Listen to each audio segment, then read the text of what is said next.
Hello, चलिए आज हम लोग जानेंगे विंडो एसी के इलेक्ट्रिकल सिस्टम के बारे में। इलेक्ट्रिकल का मतलब जो हमारी विंडो एसी होती है ना, उसके अंदर कौन कौन से इलेक्ट्रिकल पार्ट होते हैं, मतलब जिसमें इलेक्ट्रिक सप्लाई दिया जाता है, मतलब जिसमें पावर दिया जाता है, मतलब जिसको काम करने के लिए न्यूट्रल फेस यानी लाइट की जरूरत पड़ती है, उसे हम इलेक्ट्रिकल सिस्टम कहते हैं। तो वो कितने भाग होते हैं इलेक्ट्रिकल सिस्टम का, यानी कि एसी में कंप्रेसर मोटर कैसे कार्य करता है, जो गैस को एक स्थान से दूसरे स्थान पर पहुंचाता है। कंप्रेसर के अंदर के पार्टों को भी समझाएंगे थोड़ा सा। उसके बाद देखिए फैन मोटर जो होता है वो कैसे, कंडेंसर फैन, ब्लोअर फैन दोनों एक ही मोटर पे कैसे चलता है। उसके बाद समझेंगे हम लोग वोल्टेज रिले को, कि वोल्टेज रिले कैसे कार्य करता है। उसके बाद हमारा ये ओएलपी यानी कंप्रेसर मोटर ओवरलोड प्रोटेक्टर, यानी कि मोटर ज्यादा गर्म होता है तो अपने आप बंद कैसे हो जाता है। उसके बाद ये पीसीबी हमारा रिमोट कंट्रोल का, अगर हम कनेक्शन करना, वायरिंग करना, कैसे हम पिनों वगैरह को पहचाने। रिमोट में जो बटनें होती है, किस स्विच से हम कैसे इसका टाइमर सेट करें, कैसे टेंपरेचर सेट करें, कैसे इसका हम टोटल कंप्लीट सेटिंग समझेंगे। उसके बाद सेलेक्टर स्विच यानी जिस एसी में रिमोट से काम नहीं करती है, बटन से काम करती है, उसको भी हम कैसे कंट्रोल कर सकते हैं। उसके बाद ये एसी के पीसीबी का डिस्प्ले है, और यहां पे हम कैपेसिटर को समझेंगे कि कौन सा रनिंग कैपेसिटर होता है, कौन सा स्टार्टिंग कैपेसिटर होता है, कितने एमएफडी का होता है, और कैसे हम पहचाने कि कौन सा रनिंग, कौन सा स्टार्टिंग, या कितने का लगाना चाहिए, कितने पावर की एसी में कौन सा कैपेसिटर लगाना चाहिए, उसके बारे में। और उसके बाद यहां पर हमारा देखिए स्विंग मोटर होगा, जो ग्रिल को धीरे धीरे ऊपर धीरे धीरे नीचे करता है ना, वो मोटर कैसे कार्य करता है। उसके बाद ये हमारा थर्मोस्टेट जो कूलिंग को कंट्रोल करता है, तो ये कैसे कूलिंग को कंट्रोल कर पाता है, इसके बारे में भी समझेंगे। मतलब एसी का पूरा सिस्टम यहां पे इलेक्ट्रिकल को हम समझने वाले हैं। तो सबसे पहले बात करते हैं पहला भाग हमारा, देखिए सबसे महत्वपूर्ण भाग हमारा सबसे पहला ये है कंप्रेसर मोटर। देखिए ये जो हमारा भाग है कंप्रेसर, नाम ही पूरा तगड़ा लगता है ना, कंप्रेसर यानी सबसे महत्वपूर्ण भाग होता है। इसीलिए जब भी हम पढ़ते हैं ना, इसको सबसे पहले पढ़ते हैं। मैकेनिकल सिस्टम में भी आता है और इलेक्ट्रिकल सिस्टम में भी आता है। मतलब ये कंप्रेसर मोटर एक ऐसा भाग है जो मैकेनिकल भी है और इलेक्ट्रिकल भी है। कैसे मैकेनिकल क्यों हो गया? क्योंकि इसमें गैस का संचार होता है, इसमें ये पाइपें होती है ना, इसमें गैस एक जगह से खींचता है और दूसरी जगह से फेंकता है, इसलिए मैकेनिकल हो जाता है। और इलेक्ट्रिकल क्यों है? क्योंकि इसमें पावर देने के लिए, सप्लाई देने के लिए इसमें पॉइंट बने होते हैं, इसलिए ये इलेक्ट्रिकल सिस्टम हो जाता है। मतलब इसमें लाइट दिया जाता है, इसके अंदर मोटर होता है, मोटर जब पंपिंग करता है तब जाकर के ये इलेक्ट्रिकल का भी काम करता है। देखिए जैसे यहां पर देखिए, तब जाके हमारा ये इलेक्ट्रिकल का भी काम करता है। जैसे हम आपको ये वाला कंप्रेसर मोटर दिखाते हैं, देखिए इसके अंदर के पार्टों का इसमें दिखाया गया। देखिए इसके अंदर मोटर लगा होता है, पूरा इसमें मोटर लगा होता है, अंदर पंपिंग करता है। पंपिंग जब करता है तो जाकर के ये प्रेशर बनाता है। जैसे नहीं हमारा होता है पंप, हवा भरने वाला वार्सल नहीं साइकिल में भरते हैं ऐसे खूब लगा के, उसमें क्या होता है, ऐसे वार्सल ऊपर नीचे होता है तो प्रेशर बनाता है ना। वो भी क्या करता है, एक जगह से हवा को खींचता है, दूसरी जगह फेंकता है ना। वही काम कंप्रेसर मोटर का होता है। कंप्रेसर का कार्य होता है गैस को एक जगह से, यानी कि सक्शन लाइन से खींचना, और दूसरी जगह यानी डिस्चार्ज लाइन से बाहर करना। यानी कंप्रेसर मोटर गैस को एक स्थान से दूसरे स्थान तक पहुंचाता है। यानी इसके अंदर देखिए पूरा मोटर होता है, ये देख रहे हैं पूरी, इसकी ये जो पूरी पॉइंट देख रहे हैं, ये इसमें बाइंडिंग की गई होती है। जैसे सभी मोटरों की बाइंडिंग होती है ना, उसी प्रकार से इसमें भी बाइंडिंग होती है, तभी तो जाकर के ये काम कर पाता है, गैस को एक स्थान से दूसरे स्थान तक पहुंचाता है। इसमें देखिए यहाँ पे पिस्टन लगा होता है, यहाँ पे सिलेंडर लगा होता है, अब जाके यहाँ पे ये पंपिंग होता है, तब जाकर के ये कार्य करता है। और एक चीज यहाँ पे देखेंगे, कंप्रेसर में ये जो कंप्रेसर है ना, इसको हम बोलते हैं रोटरी कंप्रेसर। ये जो हमारा कंप्रेसर दिख रहा है ऐसे पतला और लंबा, ये होता है रोटरी कंप्रेसर। ये जो कंप्रेसर होता है ना, ये चाइना में होता है, इंडिया का कंप्रेसर नहीं, ये चाइना में अधिकतम आता है। मतलब ये चाइना का कंप्रेसर लोग क्यों लेते हैं? आज के टाइम में 90% एसीओ में देखेंगे यही चाइना वाला कंप्रेसर यूज किया जाता है। कारण, पहला कारण इसका यह है कि ये कम स्थान लेता है, कम जगह में एडजस्ट हो जाता है। इसकी जो पाइप है, मतलब ये कम पतला और ऐसे लंबा होता है। और जो इंडिया वाला कंप्रेसर देखेंगे ना, भारी सा रहेगा, पूरा वजन भी उसका बहुत अधिक होता है, काफी महंगा भी मिलता है इसकी अपेक्षा। तो पहली बात तो ये सस्ता मिलता है, दूसरी बात कम जगह लेता है, तीसरी बात इंडिया के अपेक्षा अधिक प्रेशर से भी काम करता है। जैसे चाइना की मोबाइल नहीं होती, सस्ते में ले लीजिए, अब बढ़िया स्पीकर तेज आवाज में बजा के डीजे की तरह घूमिए, वैसा ये काम करता है। यहां पर देखिए ये हमारा हो गया, ये वाला कंप्रेसर हमारा रोटरी कंप्रेसर है, और एसी में प्रयोग होने वाला कंप्रेसर है, ये इलेक्ट्रिकल मैकेनिकल दोनों के अंतर्गत आ जाता है। इसका कार्य होता है गैस को एक स्थान से दूसरे स्थान तक पहुंचाना, यानी कि गैस को सक्शन लाइन से खींचकर और डिस्चार्ज लाइन के माध्यम से बाहर फेंकना। जैसे हमारा दमकल वाला ट्यूबवेल नहीं होता गांव में, यानी हम कहीं भी नहर में ले जाकर के लगा देते हैं, तुरंत पानी वहां से एक साइड से पानी को खींचता है और दूसरी साइड से पानी को फेंकता है। तो यही उसी प्रकार से ये मोटर भी काम करता है, लेकिन वो पानी को खींचता और फेंकता है ना, ये हवा को खींचता और फेंकता है, ये डिफरेंट है। तो ये भी एक प्रकार का मोटर होता है कंप्रेसर। और देखिए ये एचपी के हिसाब से हमारे मोटर में लगाया जाता है। किसी भी कंप्रेसर के ऊपर यहां पे पढ़ेंगे तो लिखा होता होता है कि इसका डिटेल, एक कंप्रेसर में एक पार्ट बताते हैं आपको LRA लिखा होता है, LRA। जैसे किसी में लिखा है LRA 56, तो ये जो 56 लिखा है, जितना भी लिखा हो LRA में, इसमें हम जब 36 से भाग देते हैं ना, ये 36 कहां से आया, ये हमारा फार्मूला है, और 56 कहां से आया, ये इस पे लिखा रहेगा। तो जो 36 से भाग देते हैं, जितना आता है हम पहचान लेते हैं कि कंप्रेसर मोटर हमारा उतने एचपी का है। एचपी मतलब हार्स पावर, मतलब एसी का जो मात्रक होता है, आप सॉरी जो मोटर का मात्रक होता है वो एचपी में मापा जाता है ना। कोई भी मोटर, जैसे हर चीज का एक मात्रक होता है, नहीं लंबाई हम नापते हैं, अच्छा यहां से दिल्ली 800 किलोमीटर है, मतलब समझ गए ना। तो हर चीज का एक मात्रक होता है। जैसे हम तेल लेने जाएं, गाड़ी में पेट्रोल लेने जाएं, तो ऐसा तो बोलेंगे नहीं 2 किलो तेल दीजिए, बोलेंगे 2 लीटर तेल दे दीजिए। मतलब हर चीज का एक मात्रक होता है। वैसे ही मोटर का मात्रक क्या होता है, एचपी, मतलब हार्स पावर, मतलब अश्व शक्ति हिंदी में बोल सकते हैं। तो ये होता है कंप्रेसर मोटर एचपी में। हमारी एसी किस में होती है, टन में होती है। टन मतलब 1 टन की एसी, 1.5 टन की एसी, 2 टन की एसी। टन का मतलब वजन नहीं होता है, कूलिंग कैपेसिटी होती है, उसकी क्षमता होती है, कितना वो ठंडा कर सकती है, वो होता है टन का मतलब। तो देखिए ये हमारा कंप्रेसर मोटर कुछ इस प्रकार से कार्य करता है। कंप्रेसर के बाद इसमें हमारा देखिए अगला पार्ट है, इसमें क्या है, फैन मोटर। ये देखिए फैन मोटर जो होता है ना, ये भी हमारा सबसे महत्वपूर्ण ही पार्ट होता है। सबसे मेन तो वैसे कंप्रेसर होता है, बहुत महंगा मिलता है, 6000 प्लस, 6000 से ही ऊपर का ही मिलता है वो कंप्रेसर मोटर। और इसके अलावा देखिए अब ये हमारा फैन मोटर, इसका फैन मोटर भी बड़ा स्पेशल होता है। फैन मोटर वैसे अगर नॉर्मली बात करें तो विंडो एसी में प्रयोग होने वाला फैन मोटर रूम कूलर में प्रयोग होने वाले फैन मोटर की भांति या वही होता है, ऐसा बोल सकते हैं। यानी कि जो कूलर मोटर में जो पंखा लगता है वही होता है। इसमें डिफरेंट क्या होता है, देखिए इसका जो शाफ्ट होता है ना, ये जो शाफ्ट देख पा रहे हैं, इसका जो शाफ्ट होता है वो दोनों तरफ निकला होता है। पहले तो देखिए एक तरफ यहां पे शाफ्ट निकला हुआ है, दूसरी तरफ भी इसका शाफ्ट निकला होता है, यानी आगे और पीछे दोनों तरफ इसका शाफ्ट निकला होता है। जिसकी वजह से क्या होता है, इसमें एक तरफ ही पंखी जोड़ दिया जाता है, देखिए इधर से ना ये कंडेंसर फैन हो जाता है। एक तरफ जोड़ दिया जाता है, इसमें कौन सा, ये ब्लोअर फैन होता है। एक तरफ कंडेंसर फैन और एक तरफ ब्लोअर फैन। अब सोचिए कंडेंसर फैन क्या हो गया, ब्लोअर फैन क्या हो गया। मोटर तो एक ही है ना, सप्लाई देंगे मोटर चलेगा, एक ही दिशा में चलेगा। अगर इसका साफ्टी वाला इधर की घूमेगा, थाई वाला थोड़ी ना उल्टा घूमेगा, एक ही लोहा है ना, ऐसे पकड़ लीजिए, ऐसे घुमाइए, देखिए एक ही दिशा में घूमेगा ना, जो भी घूमेगा। तो उसी तरह से ये भी होता है, लेकिन इसका जो शाफ्ट होता है, इसका जो ये रॉड होता है ना, ये दोनों तरफ निकला होता है, और एक तरफ कंडेंसर फैन और एक तरफ ब्लोअर फैन जोड़ दिया जाता है। ये जो कंडेंसर फैन होता है ये कंडेंसर की तरफ होता है। कंडेंसर की तरफ का मतलब समझ रहे हैं, जिधर कंडेंसर लगा होता है, जो कंडेंसर को ठंडा करने का काम करता है वो कंडेंसर फैन। और ब्लोअर फैन कौन सा होता है, जो एवापोरेटर की तरफ लगा होता है, जो हमको ठंडी हवा प्रदान करता है, वो होता है हमारा ब्लोअर फैन। यानी ये जो हमारा है ब्लोअर फैन है, और दूसरी साइड में हमारा हो गया कंडेंसर फैन। दोनों में समझ में आया डिफरेंट, कंडेंसर फैन और blower fan. Condenser fan condenser को ठंडा करता है, ब्लोअर फैन एवापोरेटर की कूलिंग को कमरे में फेंकता है, ये होता है हमारा ब्लोअर फैन। अच्छा देखिए एसी काम कैसे करती है, इस फैन से समझ सकते हैं। एसी जो होती है ना, होता क्या है, अब देखिए ये जो कंडेंसर होता है, आप फ्रिज में अगर समझे होंगे तो ये समझ पाए होंगे कि जो एसी का कंडेंसर होता है वो गर्म होता है, और जो एवापोरेटर होता है वो ठंडा होता है। तो अब ये एवापोरेटर है और यहीं पे लगा है ब्लोअर फैन। ये क्या होगा, जब ये ब्लोअर फैन, ये कंडेंसर अगर यहां से चलेगा इस दिशा में, जैसे भी सीधी दिशा में चलेगा, हवा उधर फेंक रहा है, उधर ही फेंकेगा ना, उधर ही हवा फेंकेगा ना। और ये जो पंखा ये दूसरा वाला चल रहा है, जब ये भी उसी दिशा में चल रहा है तो ये हवा उधर फेंकेगा।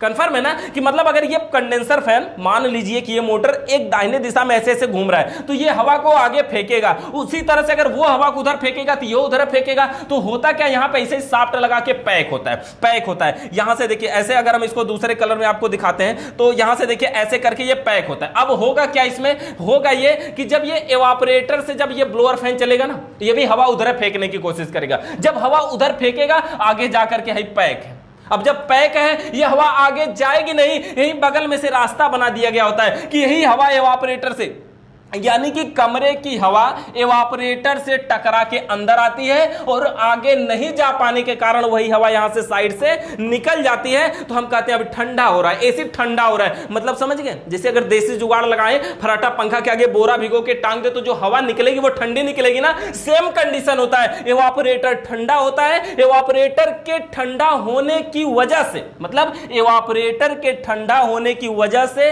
जो कमरे की हवा है, जब ये ब्लोअर फैन खींचता है तो वो हवा जब इवापोरेटर से टकरा के अंदर आती है ना, वही हवा जब यहां से निकलती है तो ठंडी बन के निकलती है। इस प्रकार से हमारा काम करता है ब्लोअर फैन मोटर, यानी कंडेंसर फैन और ब्लोअर फैन दोनों एक ही मोटर पे लगे होते हैं। मेन समझने का मेन मतलब बस यही है कि कंडेंसर फैन और ब्लोअर फैन दोनों एक ही मोटर पे लगे होते हैं। अगर इस मोटर की बाइंडिंग करने की बात करें तो जिस प्रकार से हम रूम कूलर मोटर की बाइंडिंग कर सकते हैं, सेम तरीका अपना करके हम इसकी भी बाइंडिंग कर सकते हैं। तो ये हो गया हमारा फैन मोटर। अच्छा, फैन मोटर के बाद अगले हम पार्ट की बात करते हैं। इसमें अगला पार्ट देखिए हमारा सेलेक्टर स्विच। ये जो हमारा सेलेक्टर स्विच है, पहले हम एक सेलेक्टर स्विच की बात करते हैं। यहां पर देखिए, यहां पे हम एक सेलेक्टर स्विच की बात करते हैं। ये जो हमारा सेलेक्टर स्विच है, देखिए अभी यहां पे ये जो भी चित्र आप देख रहे हैं पीछे साइड में, ये हमने अपनी सामानों का ही फोटो खींच करके लगाया, इसलिए ये फोटो ऐसा है, कहीं से डाउनलोड नहीं किया गया, टोटल अपना इमेज है ये, यानी खुद का खींचा हुआ फोटो है। तो देखिए ये जो सेलेक्टर स्विच है, ये क्या होती है? सेलेक्टर स्विच का मतलब कंट्रोल करने वाली स्विच, नाम से ही समझ में आ रहा होगा ना, सेलेक्टर स्विच।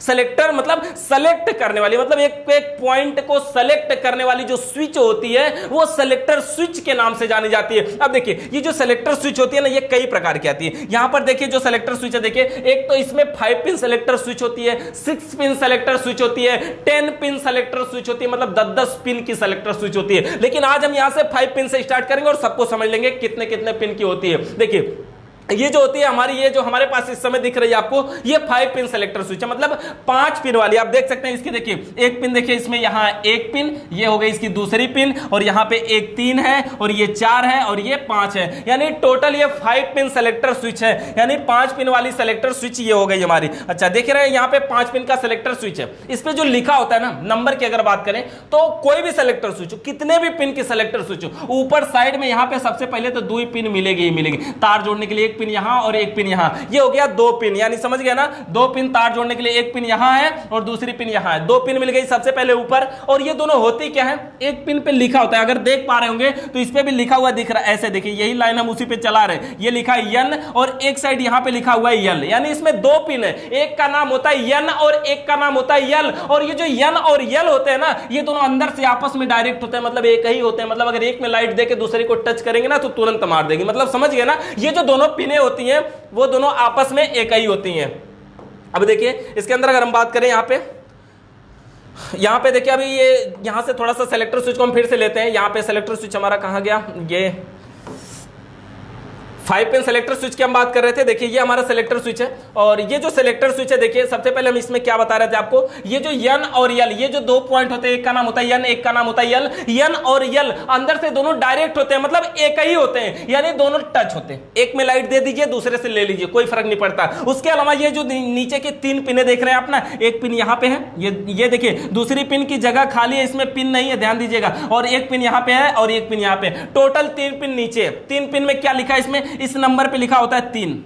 यहां पे आपको एक पिन की जगह दिख रही है, लेकिन ये पिन नहीं है, तो ये मत समझिएगा पिन या निकाल लिया गया उसमें से, नहीं, पिन निकाला नहीं गया है, वो वैसा ही होता है। मतलब जो प्लास्टिक की बॉडी है इसकी, जब कंपनी में बनता होगा ना तो ये बॉडी एक साथ एक ही बन जाती है, चाहे वो 4 पिन लगा लीजिए वही में, चाहे 3 पिन। और जब 3 पिन लगाते हैं तो एक पिन या प्लास्टिक की जगह है ना, जगह तो खाली रहेगी ही रहेगी, तो वैसे ही एक ठे खाली रहता है। यहाँ पे कोई पिन नहीं है, एक पे 3 नंबर लिखा है, एक पे लिखा होता है यहाँ पे जो खाली, इस पे 2 लिखा है, फिर यहाँ पे लिखा होता है 4 और 1, यानी कि 3 और 4 और 1, ऐसे हम बोल सकते हैं, या फिर ऐसे हम नॉर्मली बोल सकते हैं कि इसमें होता है 3/2, 4 और 1, यानी कि 3 और 2 का ये एक ही है, और 4 और 1 ऐसे इसमें पिने होती हैं। और ये जो नीचे की 3 पिने होती है ना, इसमें होता क्या है, एक तो होता है इसमें ये फैन का हाई, और एक होता है लो, और एक होता है कंप्रेसर मोटर के लिए। मतलब समझिए जो 5 पिन सेलेक्टर स्विच होती है, जो 5 पिन वाली सेलेक्टर स्विच होती है, उसका प्रयोग हम उन एसी में करते हैं जिस एसी का फैन मोटर 2 स्पीड में चलता है। मतलब वो जो फैन मोटर है वो हाई, मीडियम, लो, ये तीनों स्पीड नहीं देना चाहिए, वो सिर्फ 2 स्पीड में चलता हो, मतलब हाई और लो की स्पीड में चलता हो, उसमें मीडियम का पॉइंट नहीं होता है, तो वहां पे हम 5 पिन सेलेक्टर स्विच प्रयोग करते हैं। जिसमें मीडियम का पॉइंट होता है वहां पे हम 6 पिन सेलेक्टर स्विच का प्रयोग करते हैं। मतलब समझ गए ना, उसमें एक 6 पिन मतलब 6 पिन हो गई, तो एक वायरवा बढ़ गया मीडियम वाला ना, इसमें मीडियम का नहीं है, इसलिए 1 पिन कम है, तो इसमें मीडियम का पॉइंट नहीं होता। कुछ एसियां होती है ना जो सेलेक्टर स्विच घुमाने वाली होती है, तो उसका पंखा या तो हाई चलेगा, या तो लो चलेगा, या तो बंद हो जाएगा। लेकिन ये जो हमारा 5 पिन वहां पे लगाएंगे, जो हाई चले, लो चले या बंद हो जाए वहां पे लगाएंगे। लेकिन हम 6 पिन वाले को कहां पे लगाते हैं? जो हाई, मीडियम, लो तीनों स्पीड में चलता हो, हाई, मीडियम, लो तीनों स्पीड में चलता हो, वहां पर हम 6 पिन लगाएंगे। अब देखिए ये जो हमारी अगली सेलेक्टर स्विच हम आपको दिखाते हैं, देख पाएंगे आप यहां पर। अभी थोड़ा सा यहाँ पे हम इसको टोटल को डिलीट करते हैं और यहाँ पे दिखाते हैं कि जो हमारी अगली पिन है वो कितने पिन वाली है। यहाँ पे देखिए जो हमारी अगली पिन है, मतलब कि 6 पिन या 6 पिन से अधिक की जो सेलेक्टर स्विच है वो देखिए यहाँ पे कौन सी है। देखिए यहाँ पे ये अपनी पास ही सेलेक्टर स्विच है, ये भी हमारी सेलेक्टर स्विच है और इसको हम दिखाते हैं। इसके अलावा देखिए इसमें कितने कितने पिने देख रहे हैं आपको, एक एक पिनों को अगर ध्यान से देखेंगे तो सारी पिनें आपको दिखाई देंगे यहां से। अब देखिए यहां पे क्या क्या है। सबसे पहले देखिए जो हमने आपको 2 पिन बताया था वो देखिए इसमें ऊपर है, एक पिन यहां पे है, एक पिन यहां पे, यानी 2 पिन तो है ही। कितने भी पिन की सेलेक्टर स्विच है यहां पे आप देखेंगे तो समझ जाएंगे कि कैसे हमें कनेक्शन करना है। तो यहां पर देखिए 2 पिन हमारा सबसे पहले ऊपर मिल गया, यानी एक N और एक L का है, और N और L आपस में डायरेक्ट होते हैं, चाहे सेलेक्टर स्विच का नोब ऑन हो या ना हो, चाहे चालू हो या ना हो, लेकिन ये दोनों आपस में डायरेक्ट होते हैं। इसके अलावा यहां पे नीचे पे देखेंगे 4 पिन होती है। ये जो 4 पिन होती है ना, इसमें एक होता कौन कौन सा है? एक फैन का हाई होगा, एक मीडियम होगा, एक लो होगा, एक कंप्रेसर का होगा। मतलब एक पंखा का हाई होता है, मीडियम होता है, लो होता है, यानी 3 तो सीधे पंखे के हो गए। उसके अलावा एक होता है कंप्रेसर के लिए पॉइंट। उसके अलावा देखिए, उसके अलावा अगर हम पिनों की बात करें, आपको स्पेशली दिखाते हैं। यहां पे ये वाली पिन है, देखिए यहां पे एक पिन है, यहां पे एक पिन है, यहां पे एक पिन है, यहां है और यहां है, यानी 5 पिन तो इसके अंदर में दिख रहा है। अब ये जो 5 पिन है ना, ये पांचों एक ही है। मतलब अगर आप देख पा रहे होंगे तो दिख रहा है कि ये कापर का पूरी पत्ती है और पत्तियां में मारे का पिन निकाली गई है, तो मतलब एक ही है। मतलब अगर न्यूट्रल की सप्लाई ले जाकर के कहीं एक में दे दिया जाए तो हाई सब आपस में कहीं ना कहीं टच है, एक में दीजिए बाकी से आउट करवा लीजिए। मतलब ये जंक्शन पॉइंट का काम करेगा। जंक्शन का मतलब समझते हैं ना, कि किसी एक चीज को जहां से चारों तरफ फैलाई जाती हो उसे हम जंक्शन पॉइंट बोलते हैं। तो ये जंक्शन का काम करेगा। यहां पे देखिए 1 पॉइंट, 2 पॉइंट, 3, 4, 5, ऐसे 4-5 पॉइंट है ना, ये पांचों पांचों एक ही है। मतलब अगर एक में न्यूट्रल दे दिया जाए तो बाकी के चारों से न्यूट्रल आउट करवा सकते हैं। मतलब जंक्शन के लिए है। मतलब जानते हैं ना, एसी में, फ्रिज में या वॉशिंग मशीन में, वैसे एसी उसी में हमारे अधिकतम देखेंगे ना, कहीं पे तार को तार से जोड़ा नहीं जाता है। तार को तार से जोड़ा नहीं जाता तो क्या किया जाता है? वहां थिम्बल लगा के खोसा जाता है। थिम्बल मतलब समझते हैं ना, वो जो खोसने वाले पिन होती है ना। अब देखिए इसमें लगाना होगा तो हम तार ले आके थोड़ी ना उसमें बांध के टेप मारेंगे, नहीं, इसमें थिम्बल लगा के सीधा सीधा खोस देंगे और ये बढ़िया से काम करेगा। तो चाहे वो कितने भी पिन के हो, सेलेक्टर स्विच को समझिए 2 पिन ऊपर और ये नीचे मैक्सिमम 4 पिन। इनका हम यूज बेसिक करते हैं कंप्रेसर हाई, मीडियम, लो के लिए, और ये N और L अंदर डायरेक्ट होते हैं। उसके बाद ये जो पिने हैं ये सब एक ही होती हैं। ये वाला हो गया हमारा पॉइंट। अच्छा देखिए इसके बाद अगर हम बात करें, ये हमारी सेलेक्टर स्विच हो गई, और सेलेक्टर स्विच के बाद अगर हम बात करते हैं, देखिए चलिए हम यहां पे सेलेक्टर स्विच के बाद बात करते हैं पीसीबी का। इसके अंदर हमारे जो पीसीबी होता है उसके हम बात करते हैं। देखिए ये हमारी पीसीबी है। पीसीबी को देखिए, सबसे पहले ये पीसीबी का बाहरी सिरा है। पीसीबी के ये वो पार्ट है जिसमें हम कनेक्शन करते हैं। अगर हम इसके कनेक्शन वाले पॉइंट की बात करें तो देखिए ये रिमोट कंट्रोल का मेन मशीन है। मतलब जिसमें डिस्प्ले दिखती है वो नहीं है, ये वो है जो पीछे से काम करती है। जो दिखता है वो नहीं, ये वो है जो उसके पीछे काम कर रहा है। मेन तो यही है, मेन मशीन तो यही है। इसी के अंदर तो रिले वगैरह लगा हुआ है। ये काम कैसे करता है ये देखते हैं। देखिए पीसीबी के पॉइंट में अगर ध्यान से देखेंगे तो सबसे पहले अगर हम बाहर दिखा दे आपको, तो देखेंगे ये पतला सा वायर आया है और देखिए यहीं पे इसका ये वायर खत्म हो गया। ये घुमा करके लाया गया, मतलब ये तार है, ये अंदर से निकला हुआ है। ये सेंसर वायर होता है। सेंसर वायर का मतलब समझ रहे ना, रूम का टेम्परेचर सेंस करके डिस्प्ले में दिखाता है कि इस समय आप जिस कमरे में हैं उस कमरे का तापमान कितना है, ये वाला हमारा दिखाता है। यानी सेंसर वायर होता है जो कि टेम्परेचर दिखाता है। मतलब रूम का टेम्परेचर कितना है ये हमारा सेंसर वायर दिखाता है। तो देखिए ये हो गया हमारा सेंसर वायर। और ये जो रूम का टेम्परेचर होता है और जितना आप सेट करते हैं, अच्छा हमें टेम्परेचर 22 पे चाहिए, उससे नीचे होता है तो एसी अपने आप बंद हो जाना चाहिए, यही काम करता है। जानते हैं कभी कभी एसी में ना जब ठंडी का मौसम आ जाता है, एसी को चालू करते हैं, कंप्रेसर मोटर चालू नहीं होता है। तो वो क्यों नहीं होता? यही सेंसर वायर नहीं काम करता। ये सेंसर वायर काम करता है, मतलब माइनस में चला जाता है। मतलब जितना टेम्परेचर आपको चाहिए उससे ज्यादा टेम्परेचर माइनस में, तो खुद ही नीचे है, तो फिर कंप्रेसर को क्यों चलने देगा? तो यही नहीं चलने देता। लेकिन अगर उस अवस्था में भी हर हाल में चलाना ही हो ना, तो हमें इसको गर्म करना पड़ता है। चाहे हम हाथ में लेके ऐसे ऐसे रगड़ के गर्म कर दें, चाहे इसको हम किसी हाइड्रोजन बल्ब जला करके किसी तरीके से गर्म करें। गर्म करना है, मतलब इना की माची जला के बिल्डिंग फिंगर मार दो, नहीं पिघल जाएगा, ये वायर है ना, पिघल जाएगा, तो इसको गर्म नहीं करना। तो ये हमारा होता है सेंसर वायर, ये इवापोरेटर के करीब में ले जाके टच करवा दिया जाता है। उसके अलावा देखेंगे ये जो पॉइंट दिख रहा है आपको, एक ये वायर आ रहा है ना मेन लीड, इसका जो थिम्बल पॉइंट है, ये पीसीबी जो डिस्प्ले दिखती है उसी में लगा करके खोस दिया जाता है। इसके अलावा अगर दिखाएं आपको, यहां पे देखेंगे 3 पिन है, ये कनेक्शन देने वाली ये 3 पिन होती है ऐसे, और ये तीनों एक ही होती है। ये न्यूट्रल का पॉइंट होता है, इस पे लिखा भी होता है कि ये न्यूट्रल लिखा है, यहां पे लिखा होता है ये न्यूट्रल का पॉइंट है, मतलब न्यूट्रल दिया जाएगा, एक में देके बाकी के 2 से आउट करवा सकते हैं। उसके अलावा यहां पे लिखा होता है फेस के लिए पॉइंट है, कंप्रेसर के लिए पॉइंट है, ये स्विंग मोटर के लिए है, यहां पे हाई के लिए है, मीडियम के लिए है, लो के लिए। इसका कनेक्शन, इसकी वायरिंग बिल्कुल आसान है। मतलब अगर एसी में रिमोट कंट्रोल लगा हुआ है ना, उसका कनेक्शन हम बिल्कुल आसानी से कर सकते हैं, उसमें समझिए कुछ है ही नहीं। यही सारे हमारे पॉइंट है। न्यूट्रल समझ लीजिए, फेस का ये है, यानी न्यूट्रल फेस दे दीजिए तो इसमें सप्लाई आ जाएगी। और उसके अलावा ये कंप्रेसर का पॉइंट है, यानी कंप्रेसर मोटर में ले जाने के लिए, स्विंग का पॉइंट है यानी स्विंग मोटर को, और हाई मीडियम लो मतलब पंखा चलाने के लिए। तो ये सारे हमारे पॉइंट है। ये पीसीबी का एक पॉइंट हमारा है। इसके अलावा हम आपको अगर दिखाते हैं पीसीबी के अंदर जो इसका मतलब कि जो डिस्प्ले हमें शो होती है, वो डिस्प्ले वाला पॉइंट कैसा होता है वो हम आपको दिखाते हैं। देखिए हमने आपको एक वायर दिखा था ना, वो जो वायर का पॉइंट था वो इसी जैक में लगा दिया जाता है। देखिए ये डिस्प्ले का पिछला सिरा है, आगे का नहीं। अच्छा, इसको हम आगे का भी दिखाते हैं आपको। ये डिस्प्ले का पिछला सिरा था, और अगर हम इसके आगे का दिखाएं आपको तो देखिए ये हमारे डिस्प्ले का अगला सिरा है। यहां पे दिखाएंगे आपको, ये हमारे डिस्प्ले का अगला सिरा है। देखिए आगे और पीछे दोनों का दिखाते हैं आपको तो समझ में आएगा। यही डिस्प्ले, ये डिस्प्ले है, इसका आगे ऐसा शो होता है और पिछला सिरा ऐसा। देखिएगा डिस्प्ले ऐसे शो हो रही है, मतलब समझिएगा ये ऐसे है। इमेज को हम यहाँ पे घुमा नहीं पा रहे हैं, नहीं तो आपको घुमा के दिखाते हैं। ये ऐसा लंबा नहीं होता है, घूम करके होता है। तो ये इस प्रकार से हमारा, देखिए इसके अंदर बटन सारी है, ये डाउन है, अप है यहाँ पे, और टेम्परेचर का है, कूल का है, ऑन ऑफ का है, ये सारी इसमें कुछ बटन भी होती हैं। और ये वाला जो जैक पॉइंट देख रहे हैं ना, अभी जो हमने आपको पीसीबी का बॉक्स दिखाया था वो इसी में आकर के लग जाता है। कभी इसको गलत लगाएंगे तो गलत लगेगा नहीं, जब भी लगेगा ये सीधा ही लगेगा। तो ये डिस्प्ले का पॉइंट है जिसमें हमें टेम्परेचर वगैरह शो होता है। देखिए यहां पर टेम्परेचर शो होता है कि रूम का टेम्परेचर कितना है, या टाइमर सेट किए रहेंगे कि एसी हम चालू करने जा रहे हैं और हम चाहते हैं कि रात के 2 बजे के बाद मौसम ठंडा हो जाता है। तो 2 बजे के बाद मौसम ठंडा हो जाएगा, मतलब अलार्म की तरह लगा सकते हैं इसको कि अच्छा 4 घंटे बाद हमारी एसी बंद हो जाना चाहिए। तो इसका मतलब है कि इसको पता चल जाएगा, टाइम लगा के सेट कर दीजिए, इसको इसका काम सौंप दीजिए, अपने आप ही अपना काम करेगा। अच्छा इतने बजे इसको बंद होना है, अपने आप क्या होगा, ये बंद हो जाएगा। तो ये हमारा हो गया डिस्प्ले। अच्छा, डिस्प्ले का पॉइंट हमारा समझ में आ गया होगा आपको कि ये डिस्प्ले हमारा कैसे काम करता है। डिस्प्ले के बाद अगर हम बात करें इसके अंदर का रिमोट कंट्रोल का, कि हम रिमोट को इसको कैसे चला सकते हैं। इसके अंदर जो रिमोट होता है पीसीबी का, उसमें कौन कौन से पॉइंट होते हैं, किस पॉइंट का क्या कार्य होता है, उसके बारे में हम आपको समझाते हैं। देखिए ये पीसीबी का रिमोट कंट्रोल है, उसी एसी का है, ये अपने पास ही एसी है, हम उसी का देखिए टोटल आपको दिखा रहे हैं। इसमें देखिए ये रिमोट कंट्रोल है।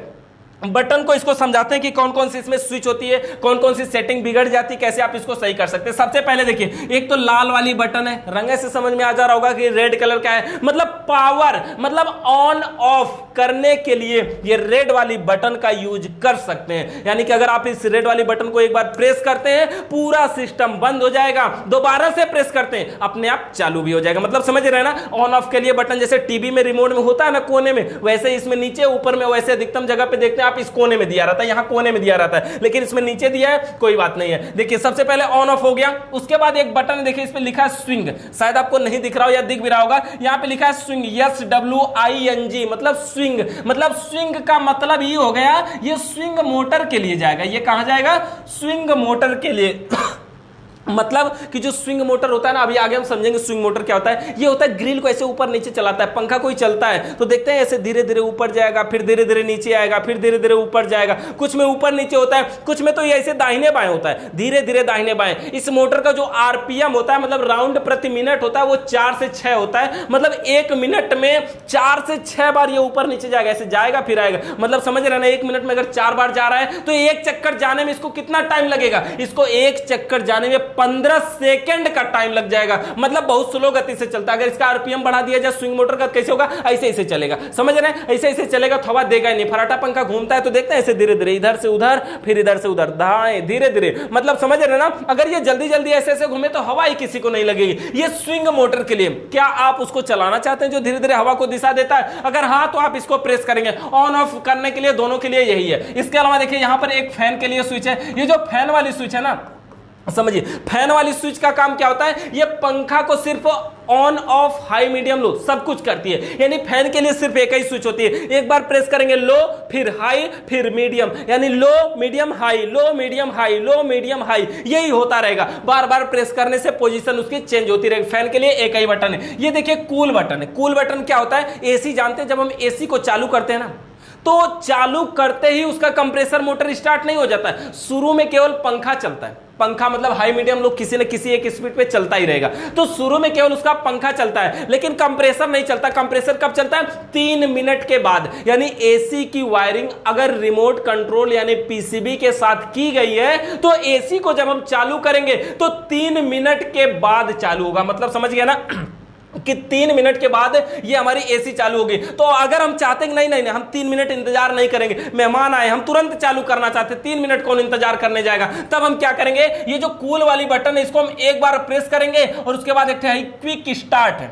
क्विक स्टार्ट, क्विकली मतलब तुरंत हमें अभी स्टार्ट करना है। एक बार कूल बटन दबा के क्विक स्टार्ट जैसे ही दबाएंगे, कंप्रेसर मोटर भी समझ जाएगा अच्छा इमरजेंसी में तुरंत स्टार्ट करेगा, तुरंत हमारा कंप्रेसर मोटर चालू हो जाएगा। ये इंतजार नहीं करने देगा 3 मिनट का। तुरंत स्टार्ट करने के लिए हम क्विक स्टार्ट बटन का दबाते हैं। उसके अलावा एक बटन है, देखिए लॉक लिखा है इस पे, LOCK, लॉक। लॉक का मतलब क्या होता है? ये पूरे रिमोट कंट्रोल को लॉक कर देता है। मतलब लॉक बटन एक बार प्रेस कर दीजिए, अब बिस्तर के नीचे सो गए, तकिया के नीचे रिमोट की कोई और बटन दब रही है, कोई बात नहीं है, जब तक लॉक वाली बटन ही दोबारा नहीं दबेगी तब तक लॉक नहीं खुलेगा। मतलब लॉक वाली बटन दबा के बच्चे को दे देंगे, अगर वो छेड़छाड़ थोड़ी बहुत कर रहे हैं तो कुछ नहीं होने वाला है, लेकिन अगर वो बच्चा भी रिमोट कंट्रोल में लॉक वाली बटन को दबा देगा तो लॉक दोबारा से खुल भी जाएगा। तो ये जो लॉक वाली बटन है ये किस लिए है? ये लॉक करने के लिए, रिमोट कंट्रोल का बटन बार बार काम ना करे उसके लिए। इसके अलावा देखिए इसमें एक बटन है म्यूट। म्यूट का मतलब ये होता है, आप जानते हैं ना, म्यूट का मतलब साइलेंट। मतलब ये जो जब हम एसी में रिमोट के बटन को प्रेस करते हैं बार बार ना, तो बार बार टिक टिक टिक टिक, मतलब जितनी बार दबाते हैं ना उतनी बार आवाज करता है। कुछ लोगों को इससे डिस्टर्बिंग होती है, अच्छा जितनी बार हम दबाते हैं टिक टिक बोलता रहता है, हम चाहते हैं कि ये बोले ना, तो उसके लिए हम क्या करेंगे? म्यूट बटन को एक बार प्रेस कर देंगे, पूरा सिस्टम म्यूट हो जाएगा, मतलब बंद हो जाएगा, यानी कि आसानी से बंद हो जाएगा। मतलब काम नहीं करेगा मतलब रिमोट पूरा काम करेगा, खाली वो जो आवाज आ रही थी ना वो बंद हो जाएगा। उसके अलावा एक पॉइंट इसमें है स्लीप। स्लीप का मतलब क्या होता है? ये स्लीप का मतलब जब आप सोने जा रहे हो, मतलब अब आपको लगता है कि सोने जा रहे हैं, स्लीप का बटन प्रेस करिए, स्लीप हो जाइए, सो जाइए। मतलब पूरा डिस्प्ले में जो टाइमर में जो डिस्प्ले में टेम्परेचर शो करता है ना, वो सब नहीं शो करेगा, लेकिन एसी चलती रहेगी। उसके अलावा 2 बटन होती है, ये अप और डाउन, यानी कि अगर टाइमर सेट करके आप अप या डाउन यानी कम या ज्यादा करना चाहते हैं तो अप और डाउन तो होना ही चाहिए ना बटन, इसी से हम तो ऊपर नीचे कर सकते हैं। उसके बाद है टेम्परेचर और टाइमर। टेम्परेचर और टाइमर ये 2 सबसे महत्वपूर्ण है। टेम्परेचर और टाइमर, ये जो 2 बटन है बहुत महत्वपूर्ण होते हैं। टेम्परेचर का मतलब आपको रूम का टेम्परेचर सेट करना है, आप कितना ठंडा चाहते हैं, क्या चाहते हैं आपकी 16 टेम्परेचर आ जाए। 16 का मतलब ठंडा होता है, जितना कम उतना अधिक ठंडा, जितना अधिक उतना कम ठंडा, समझ गए ना? जितना कम उतना अधिक ठंडा और जितना अधिक उतना कम ठंडा, यानी दोनों पोजीशन में काम करता है। टेम्परेचर का मतलब टेम्परेचर सेट करते हैं कितना तापमान होना चाहिए, और टाइमर का मतलब होता है टाइमर सेट करेंगे कितने घंटे बाद एसी अपने आप बंद हो जाना चाहिए। हम चाहते हैं कि रात के 4 बजे सुबह में एसी हमारी अपने आप बंद हो जाए तो हम टाइमर सेट करेंगे। हम चाहते हैं कि हमारे रूम का टेम्परेचर 22 से नीचे नहीं आना चाहिए, नहीं तो हम बिस्तर में सोए तो सोए ही रह गए, यानी अधिक कूलिंग हो गई, तो हम वहां पे टेम्परेचर सेट करेंगे। टेम्परेचर और टाइमर दोनों में डिफरेंट होता है। टेम्परेचर जो सेटिंग होती है ना, जब हम इसको सेट करते हैं डिस्प्ले में जो नंबर आता है वो मिनिमम आता है 16 और मैक्सिमम आता है 30, यानी कि इसको हम 16 से लेकर के 30 तक सेट कर सकते हैं। यानी हम चाहते हैं कम से कम जो टेम्परेचर आए 16 तक कर सकते हैं, और हम अगर बढ़ा के करना चाहते नहीं तो अधिक से अधिक अगर इसकी सेटिंग होगी तो 30 पे होगी, यानी 16 से लेकर 30 तक सेटिंग होती है। 16 से कम नहीं होती है, 30 से अधिक नहीं होती है। ये टेम्परेचर हो गया। अगर टाइमर की बात करें तो जो हम अलार्म की तरह टाइमर लगाते हैं ना कि हमारा इतने घंटे बाद एसी बंद हो जानी चाहिए, तो कम से कम 1 घंटा और ज्यादा से ज्यादा 24 घंटा, यानी कि कम से कम हम 1 घंटे का लगा सकते हैं कि हम अभी सोने जा रहे हैं और हमारी जो एसी है वो 1 घंटे के बाद अपने आप बंद हो जानी चाहिए, तो हम यहां पे लगा सकते हैं उसका टाइमर, यानी कम से कम 1 घंटा। अगर हम चाहते हैं ना कि नहीं हम अभी सोने जा रहे हैं 15 मिनट बाद बंद हो जाए, तो इसके पास कोई जुगाड़ नहीं है। मिनिमम 1 घंटा, मतलब समझ रहे हैं, ये सीधे घंटे में बात करती है, मिनट का ऑप्शन इसमें है ही नहीं, सीधे घंटे में बात करती है, मिनट का इसके पास कोई ऑप्शन नहीं है। तो ये कम से कम 1 घंटा लगाएगी, सीधे उसके बाद मैक्सिमम अगर चाहेंगे तो 24 घंटा लगाएगी। हाँ 2 घंटा भी लगाएगी, 3 भी लगाएगी, 4 भी लगाएगी, 5 लगाएगी, लेकिन 1 घंटा के बाद सीधे 2 घंटा ना 1.5 घंटा लगाए, 1 घंटा 10 मिनट लगाए ना, मिनट में तो बात ही नहीं करती, सीधा सीधा इसमें जो टॉपिक है वो क्या है, सीधे घंटे में बात करती है। तो इस प्रकार से हमारा रिमोट कंट्रोल काम करता है। अगर हम रिमोट कंट्रोल के बाद और इसमें पॉइंटों की बात करते हैं, देखते हैं इसके अंदर क्या क्या इमेज में है, और इसके अलावा देखते हैं इसके हमने देखिए ये पीसीबी को समझ लिया, सेलेक्टर स्विच समझ लिया। चलिए अगला पार्ट हमारा इसमें थर्मोस्टेट। ये थर्मोस्टेट क्या होता है ये समझते हैं। देखिए थर्मोस्टेट को हमने फ्रिज में भी समझा था। थर्मोस्टेट क्या होता है, कूलिंग को कंट्रोल करता है, मतलब हमारी एसी या फ्रिज में अगर लगा है तो फ्रिज जो अगर चलते चलते आवश्यकता से अधिक ठंडा करती है तो ऑटोमेटिक टेंपरेचर को कट कर देगा। जो अभी आपने पीसीबी देखा, पीसीबी में रिमोट कंट्रोल के साथ एक वायर निकला था जिसको हमने बताया था टेंपरेचर को कंट्रोल करता है ना, सेम वही काम ये होता है थर्मोस्टेट। ये जो थर्मोस्टेट होता है ये तब प्रयोग किया जाता है जिस एसी में रिमोट नहीं लगा होता है, मतलब सेलेक्टर स्विच से काम करती है। मतलब पुराने जमाने की आज भी जो एसियां है ना उसमें यही थर्मोस्टेट लगा होता है जो कूलिंग को कंट्रोल करने का काम करता है, और फ्रिज में तो आज भी टोटल में यही लगा होता है। ये थर्मोस्टेट में होता क्या, देखिए ये थर्मोस्टेट के पीछे देख रहे हैं पतली सी पाइप है, ये थर्मोस्टेट के पीछे ये जो पतली सी पाइप है ना इसके अंदर गैस होती है। इसके अंदर कौन सी गैस होती है, SO2 मतलब सल्फर डाइऑक्साइड। SO2 गैस की क्वालिटी होती है कि हल्का सा ठंडक पाएगी, बहुत ज्यादा ठंडी हो जाएगी, और थोड़ी सी जब गर्मी पाएगी बहुत जल्दी से गर्म भी हो जाएगी, मतलब जल्दी से ठंडा होती है और जल्दी से गर्म भी हो जाती। कौन, ये थर्मोस्टेट की पूंछ है SO2 यानी सल्फर डाइऑक्साइड, इसमें गैस है, तो ये हमारी जल्दी से ठंडा होती है और जल्दी से गर्म भी हो जाती है। इसके अलावा अगला पार्ट ये हमारे इसमें पॉइंटों की बात करें, कनेक्शन कहां करते हैं, तार कहां जोड़ते हैं, तो इसमें तार जोड़ने के लिए 2 पॉइंट होते हैं, एक से इनपुट और दूसरे से आउटपुट। यानी थर्मोस्टेट एक प्रकार की स्विच है, मतलब बटन है, एक से इन करवाना है दूसरे से आउट करवा लेना है, किसी से इन किसी से आउट करवा सकते हैं। ये नहीं देखना कि ना दाहिने से इन करवा लिया बाएं से आउट करवा लिया, ऐसा कुछ नहीं, किसी से इन और किसी से आउट करवा सकते हैं। ये हमारा थर्मोस्टेट स्विच होता है। यानी थर्मोस्टेट एक प्रकार की स्विच है जिसका कार्य होता है कूलिंग को कंट्रोल करना, यानी फ्रिज हो चाहे एसी हो, अगर वो चलते चलते आवश्यकता से अधिक ठंडा कर रही है तो ऑटोमेटिक सप्लाई को कट कर देगा, जिससे उपकरण काम करना क्या होगा, उपकरण में कूलिंग कंट्रोल हो जाएगा, कंप्रेसर मोटर बंद हो जाएगा, गैस का संचार नहीं होगा और हमारा जो उपकरण है वो काम करना, मतलब गैस का संचार नहीं होगा तो एसी हो चाहे फ्रिज हो वो ठंडा नहीं करेगी। चलिए बात करते हैं अगला पॉइंट हमारा कैपेसिटर की।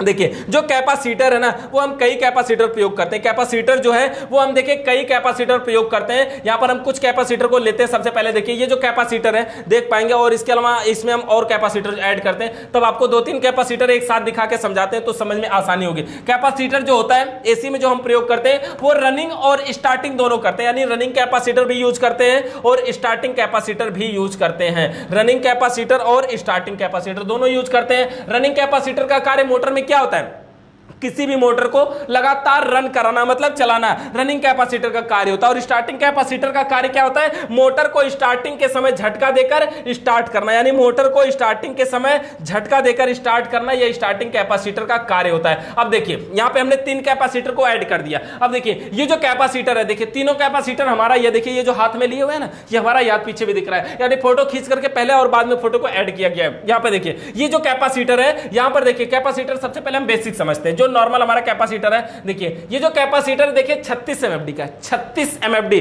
36 यानी 36 एमएफडी का ये कैपेसिटर। देखिए इस पे लिखा क्या है 36 यूएफ।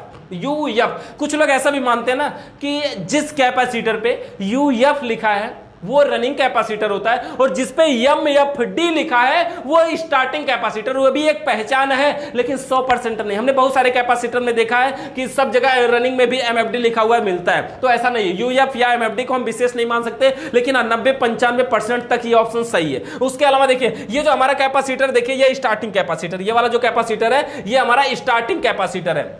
अब समझिए सबसे बड़ी पहचान आपको बताते हैं कि कोई भी कैपेसिटर हो, रनिंग कौन सा है, स्टार्टिंग कौन सा है, कैसे पहचानेंगे। रनिंग कैपेसिटर का कार्य मोटर को लगातार चलाना मतलब रन कराना, और स्टार्टिंग कैपेसिटर का कार्य मोटर को स्टार्टिंग के समय झटका देके स्टार्ट करना है। मतलब जब कोई उपकरण कभी कभी लोड होता है, जैसे ट्रक में बालू लोड हो, तो स्टार्टिंग के समय उसको ज्यादा पावर की जरूरत पड़ती है ना, ज्यादा एक्सीलरेटर दबा करके जब आगे बढ़ाते हैं तब जाकर के वो बढ़ता है, तो वो अधिक लोड के साथ बढ़ता है ना। तो स्टार्टिंग कैपेसिटर का कार्य यही होता है कि जब हम मोटर को स्टार्ट करेंगे तो ये लोड बनेगा, ये सहारा देगा, तो मोटर स्टार्ट हो जाएगा। और रनिंग कैपेसिटर का कार्य मोटर को लगातार बस ही चलाता रहेगा। अच्छा, पहचान क्या है, रनिंग कैपेसिटर पे लिखा रहेगा 440 वोल्ट एसी, यानी जो रनिंग कैपेसिटर होता है वो 440 वोल्ट एसी सप्लाई पे काम करता है। और जो स्टार्टिंग कैपेसिटर होता है वो होता है हमारा, देखिए 220 वोल्ट के एसी सप्लाई पे काम करता है। इसमें देखिए लिखा है यहाँ 250 वोल्ट लिखा हुआ है, 250 लिखा हुआ है, यहाँ पे देख सकते हैं ये 250 लिखा हुआ है। तो 220 से 250 वोल्ट पे ये स्टार्टिंग कैपेसिटर कार्य करता है और रनिंग होता है 440 वोल्ट। यानी कोई कैपेसिटर अगर आप देख रहे हैं उस पे लिखा है 440 वोल्ट, तो इसका मतलब है कि रनिंग कैपेसिटर है। अगर उस पे लिखा है 220 से 250 वोल्ट, तो इसका मतलब है कि ये स्टार्टिंग कैपेसिटर है। ये रनिंग और स्टार्टिंग की स्पेशल पहचान है, महत्वपूर्ण पहचान है रनिंग और स्टार्टिंग में। और देखिए कैपेसिटर की अगर हम पिनों की बात करें, इसके अंदर ये जो पिने है ना तार जोड़ने के लिए अलग अलग होती है, इसके अंदर जो पिने होती है वो अलग अलग होती है। जो स्टार्टिंग होता है इसमें तो कोई बात नहीं, इसमें क्या होता है, इसमें सभी की पिनों की जो बात करें तो सीधे दो तार निकले होते हैं, एक बस इसमें एक से इन और दूसरे से आउट इन नहीं, दोनों में सप्लाई जोड़ दिया जाता है। इसमें हम अगर आपको अलग से किसी कैपेसिटर का पिन वाला दिखाते हैं आपको, जिसमें पिन दिख रही हो, देखिए यहां पे हमारा पिन दिख रहा है, ये कैपेसिटर है। अब देखिए अच्छा, ये जो कैपेसिटर में आप पिन देख पा रहे हैं, ये जो पिन है देखिए यहां पे दो पिन है, एक पिन तो यहां बनी हुई है और ये इसी पिन का ये दूसरा पॉइंट, दो पिन। और लेकिन इधर वाले में क्या है, इधर वाले में 4 पिन बनी हुई है, देखिए ये 4 पिन बनी हुई। अब इसमें 4 पिन है, इसमें 2 पिन है, दोनों का ये जो 4 है ना, ये चारों एक के हैं, चारों एक दूसरे में जुड़ी है। ये जो 2 है ना, ये दोनों एक के हैं, तो मतलब पिने कितनी हुई टोटल मिला के 2 ही। अगर हमें स्टार्टिंग का, हमें जो कंप्रेसर मोटर चलाना है तो हमें जो तार जोड़ना होगा, एक यहां से एक यहां से, हई चारों मीना खाई दाहिने से जोड़ेंगे कि बाएं से जोड़ेंगे, ऊपर से जोड़ेंगे, नीचे से जोड़ेंगे ना, कत्तों से जोड़िए, कहीं से भी जोड़िए। यहां पर बस ये 2 पॉइंट है, ये दोनों पॉइंट कैपेसिटर के होंगे, यहां से हमारा कनेक्शन आउट होगा। इस प्रकार से देखिए हमारा ये हो गया कंप्रेसर मोटर का पॉइंट, देख सकते हैं आप। और इसके अलावा ये 2 पॉइंट वाला, इसके अलावा और भी हमारा कैपेसिटर होता है, हम आपको दिखाते हैं इसके अलावा वाले कैपेसिटर कौन से हैं। इसके अलावा देखिए हम यहां से इसको थोड़ा सा छोटा करके साइड में कर देते हैं और दिखाते हैं। इसके अलावा 3-3 पिन वाले कैपेसिटर भी होते हैं, जिसमें तार जोड़ने के लिए कई पॉइंट होते हैं, और दिखाते हैं हम आपको इसमें खींचे हैं कि नहीं। यहां पे देखिए ये हमारा कैपेसिटर है, और देखिए ये वाला जो हमारा कैपेसिटर देख सकते हैं, ये थोड़ी सी इसमें देखिए पिनों की संख्या दिखाते हैं आपको। इसमें देखिए क्या पिन है, सबसे पहले 4 पिन है, देखिए ये 4 पिन है, मतलब ये चारों एक है। इसके अलावा यहाँ पे देखिए 2 पिन है, उसके अलावा यहाँ पे देखिए 3 पिन है, यानी 2 पिन, 3 पिन, 4 पिन। अब एक कैपेसिटर है, रनिंग कैपेसिटर है, और 2 पिन है, 3 पिन है, 4 पिन है। मतलब समझिए इसमें जो 4 पिन होता है ना, एक कॉमन होता है, इस ये जहां पे हम कॉमन लिखे ना, इसके बॉडी पे यहाँ पे कॉमन लिखा भी होता है। जो 3 पिन होता है ना, ये जो 3 पिन होता है ये हाई के लिए होता है, और जो 2 पिन होता है वो लो के लिए होता है। मतलब समझिए ये जो एक थे कैपेसिटर दिख रहा है, एक ही कैपेसिटर से हम पंखा भी चला सकते हैं, यानी फैन मोटर चला सकते हैं, जो हमारा 4 से 6 एमएफडी पे काम करेगा। और इसी कैपेसिटर से हम 45 एमएफडी से चलने वाला कंप्रेसर मोटर भी चला सकते हैं। मतलब ये 2 कैपेसिटर, एक नहीं है। आप ऐसे सरल भाषा में बस इतना समझिए, ये 2 कैपेसिटर है, रनिंग का कैपेसिटर है लेकिन 2 है, मतलब 4 से 6 एमएफडी की पावर चाहिए तो भी इससे ले सकते हैं, और 45 एमएफडी की पावर चाहिए तो भी ये देने के लिए तैयार है। अगर हम कहां से लेते हैं पावर वो समझिए। अगर ये जो कॉमन का पॉइंट है, एक तार तो कॉमन फिक्स है, दूसरा तार अगर हम हाई वाले से ले रहे हैं तो यहां पे जो पावर मिलेगी वो 45 एमएफडी की मिल रही, मतलब समझ गए ना। ये 45 एमएफडी की पावर मिल रही कहां से, एक कॉमन से और एक हाई वाले पॉइंट से। लेकिन अगर इसी से हमें लेना है पावर 4 एमएफडी का, इसी से लगा करके हम पंखा चलाना चाहते हैं, तो तार कहां से ले जाएंगे, तार देखिए कहां से ले जाएंगे। यहां पे ये जो हमारा पॉइंट है, एक तो 4 पॉइंट से ले जाएंगे, 4 नंबर से, एक ये लो वाले पॉइंट से ले जाएंगे। यहां पे जो पावर मिलेगी वो मिलेगी 4 एमएफडी का, यानी पंखा चलाने के लायक मिलेगी। समझ गए ना। यानी ये जो कॉमन है ये दोनों के साथ रहेगा, लेकिन अगर हाई से उसके साथ ले जाते हैं तो 45 एमएफडी की पावर मिलती है, और अगर लो से लेके जाते हैं तो 4 एमएफडी की पावर मिलती है। या ऐसे कैपेसिटर में 3-3 पॉइंट है, कंफ्यूज बिल्कुल भी नहीं होना, चाहे वो एसी में लगाना हो, चाहे आप इसे पंखा चला लीजिए छत वाला, कोई फर्क नहीं पड़ता, 4 एमएफडी की कैपेसिटर से पंखा चला सकते हैं। तो ये देखिए 4 MFD की पावर कैसे ले सकते हैं, एक कॉमन वाले से और एक लो वाले से। इसमें लिखा होता है लो, कुछ पे लो लिखा होता है, कुछ पे यहाँ पे फैन भी लिखा होता है, ये फैन के लिए जाएगा। यहाँ पे हाई जहां पे हमने लिखा है, कुछ पे हाई लिखा होता है, कुछ में हार्म लिखा होता है, HARM हार्म लिखा होता है, मतलब ये हाई के लिए पॉइंट होता है। तो इस प्रकार से हमारा ये कैपेसिटर कार्य करता है। देखिए रनिंग और स्टार्टिंग दोनों कैपेसिटर होते हैं। रनिंग कैपेसिटर का कार्य हमने आपको बता दिया, कंप्रेसर मोटर को रनिंग के टाइम लगातार चलाना होता है। स्टार्टिंग कैपेसिटर का कार्य मोटर को स्टार्टिंग के समय झटका देकर स्टार्ट करने के लिए किया जाता है। इसके अलावा एक पार्ट इसमें हमारा और है, देखिए स्पेशल, ये क्या हमारा है, वोल्टेज रिले। वोल्टेज रिले देखिए समझिएगा, ये जो रिले होता है ना, इसका नाम है वोल्टेज रिले। एसी में प्रयोग होने वाला रिले वोल्टेज रिले होता है। रिले शब्द जब भी आए, पूरे मतलब बिल्कुल जीरो समझिए कि रिले शब्द जब भी आए, समझिए कुछ काम करता होगा, और जो भी करता होगा ऑटोमेटिक करता होगा।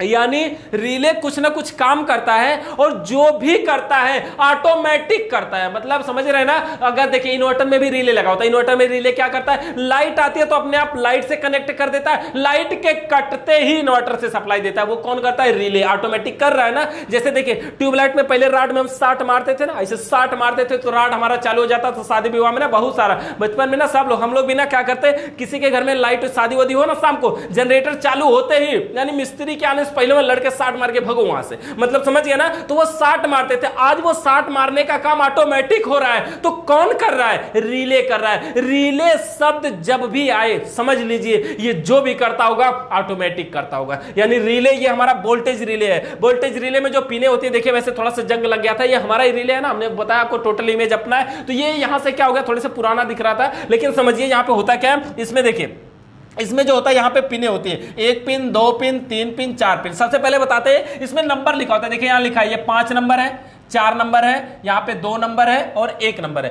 5 4 2 1 इतने नंबर होते हैं। इसमें 3 नंबर नहीं होता है, 5 नंबर 4 नंबर 2 नंबर 1 नंबर इतने नंबर होते हैं। इसमें 3 नंबर की पिन नहीं होती, गायब, 3 नंबर गायब हो जाता है। अच्छा ये मत समझिएगा हमने गायब कर दिया ना, गायब है पहले से। किसी कंपनी में भी देखेंगे, कंपनी का रिले उठा करके उसमें 3 नंबर नहीं लिखा होता है। तो 5 नंबर 4 नंबर 2 नंबर 1 नंबर की पिने होती हैं, और 5 नंबर में तार जोड़ने के लिए 2 पिन होती है, 4 नंबर में तार जोड़ने के लिए 4 पिन होती है और चारों 1 होती है। ये 2 है तो दोनों 1 होती है। और 2 नंबर में तार जोड़ने के लिए भी 2 पिन होती है, 1 नंबर में तार जोड़ने के लिए भी 1-2 पिन होती है। यानी सभी में तार जोड़ने के लिए 2-2 पिने होती हैं, केवल 4 नंबर में 4 पिन होती है। पहली बात समझ लीजिए, 4 नंबर में 4 पिन है, बाकी सभी में 2-2 पिन है। अगर हम 4 नंबर की जो पिन है ना, ये जो 4 नंबर की पिन है, ये चारों 1 होती है। 2 नंबर में 2 पिन है, दोनों 1 होती है। 5 नंबर में 2 पिन है, दोनों 1 है। 1 नंबर में 2 पिन है, दोनों 1 है। मतलब समझ गए ना। अच्छा इसके अलावा समझिए, ये जो 4 नंबर की पिन है ना, इसका संपर्क इन तीनों से किसी से कुछ नहीं, अंदर तक। यानी अगर इस वोल्टेज रिले को खोल दिया जाए, बाहर कर दिया जाए, तो ये 4 नंबर का संपर्क इन तीनों में से कुछ नहीं है। इसका यह मतलब हुआ कि अगर हम 4 नंबर यहां बनाना चाहते हैं, 4 पिन जोड़ देना चाहते हैं कि हम यहां से अब कनेक्शन करेंगे, तो यहां से कर लीजिए, कोई बात नहीं है। वोल्टेज रिले का कोई काम नहीं। मतलब ये जो 4 नंबर ये केवल जंक्शन का काम करता है। मतलब जो पिने तार जोड़ने के लिए केवल बॉडी से रिलेट करती हैं, अंदर इसके अंदर मोटर की तरह मैग्नेट बनाने के लिए पार्ट लगा होता है, लेकिन वो 4 नंबर से किसी भी प्रकार से कनेक्ट नहीं होता है। मतलब 4 नंबर यहां पे दिया हुआ है तो सिर्फ जंक्शन है। अच्छा ये जो 5 नंबर 2 नंबर ये आपस में मिलते हैं, 1 नंबर 2 नंबर ये आपस में मिलते हैं, 1 नंबर 5 नंबर ये आपस में मिलते हैं। मतलब 5 2 और 1 ये तीनों एक दूसरे से कभी ना कभी मिलते हैं, एक दूसरे से समय समय से कनेक्ट होते रहते हैं। लेकिन जो हमारा देखिए 5 और 2 ये तीनों जो हमारे हैं वो समय समय से एक दूसरे से कनेक्ट होते रहते हैं। लेकिन जो 4 नंबर का है वो किसी भी अवस्था में किसी से कनेक्ट नहीं होता है। यहां पर देखिए ये थोड़ी थोड़ी देर में इमेज कट जा रहा है, यहां पे थोड़ी सी प्रॉब्लम है,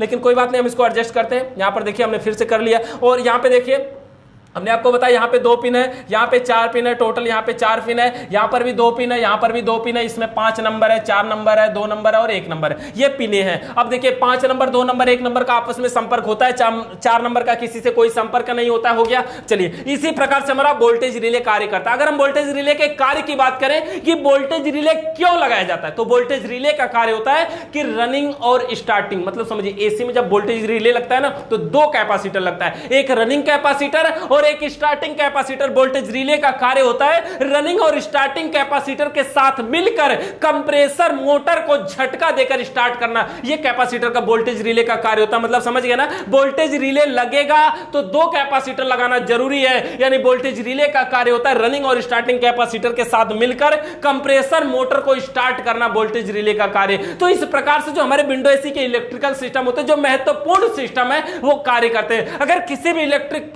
इलेक्ट्रिकल सिस्टम के इलेक्ट्रिकल पार्ट से रिलेटेड अगर आपका सवाल या सुझाव है तो नीचे कमेंट करके जरूर बताइएगा। चैनल पर नए आए हैं तो सब्सक्राइब करके बेल आइकन को प्रेस करिए वीडियो देखने के लिए, और बार बार हमारे चैनल पे आने के लिए आप सभी का बहुत बहुत धन्यवाद।